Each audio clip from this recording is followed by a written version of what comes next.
Afghan National Police, ANP, then driven the van to the nearby Gulbahar shopping mall and boom! He detonated about 100 kilos of explosives. There were cars everywhere and fire engines coming straight through the cordon. I glanced warily at all of the cars we were standing so close to. If one of them goes off, I thought, we're dead. So we moved away from the street and the CRU started to work their way through the buildings, trying to figure out where all the attackers were. Meanwhile, I stayed down at street level, as this gave me a better overwatch position from which to coordinate things. Then I looked around to find a camera in my face. It was a reporter and he was bang smack in the middle of us, trying to snap pictures while also using us as protection. "Hey," I said, "what are you doing in here?" "Oh no, it's all right," he said. "I'm just trying to figure out what's going on." It wasn't all that unusual for there to be journalists in the thick of the action. It seemed like the media always got to events before the military. That was why CNN or Fox News was always on in the ops room back at the camp. Journos tended to be based in the middle of the city, and they had people all over listening and informing them of whatever was going on. Within 20 minutes of something happening, they'd be reporting it on the international news networks. But I couldn't believe the audacity of this guy. One of my guys grabbed his camera and cleared it, then handed it back. "Mate, get out of here," I said. "We're not here to protect you." Eventually, the commandos inside the buildings located and engaged the last two shooters.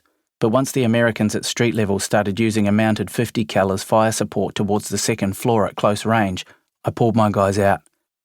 I didn't want them getting hit by ricochets. Not worth losing any lives with that going on. The attacks unfolded over a couple of hours, and the Taliban ultimately claimed responsibility for them. All up, about 20 people were killed that day, and more than 70 injured, and it took a while for things to calm down afterwards.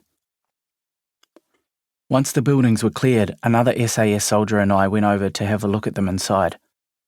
We were walking back out again when Willie said to me, "Hey mate, I think we're being photographed." It was the same journalist from earlier, and this time he was definitely taking photos of us. Within hours, one photo in particular had been published internationally. In New Zealand, it caused a bit of a stir. I still had my helmet on, so I couldn't be identified, but Willie had taken his off, and he was very recognisable. A few years earlier, he'd become the first recipient of the Victoria Cross for New Zealand. Everyone at home knew who Willie Apiata was, even if they didn't recognise me. Who dares wins. That's the motto of the NZSAS, the Special Forces Unit of Ngāti Tūmātauranga, the New Zealand Army. If you think you have supreme commitment and self-discipline, says the Defence Careers website, this may be the career path for you. 4 guiding tenets underpin everything that the regiment does, and those in the unit refer back to them time and time again. As members of the regiment, you are expected to have an unrelenting pursuit of excellence, maintain the highest standard of discipline, brook no sense of class, to believe in complete equality among your comrades regardless of rank or where they come from, and always approach challenges with humour and humility. There's also one other very important guiding principle. You can't talk about what you do to anyone outside of the regiment. Not about operations, not identities, not tactics, not techniques, not equipment, nothing. It's called operational security, or OPSEC, and it's what protects who we are and what we do. In fact, the only people you can really talk to about life in the regiment are your fellow SAS soldiers. A lot of people seem to have a certain perception about the regiment. They think we're cold-hearted, knuckle-dragging guerrillas who just go out there and wipe people off the face of the earth. The reality couldn't be further from the truth.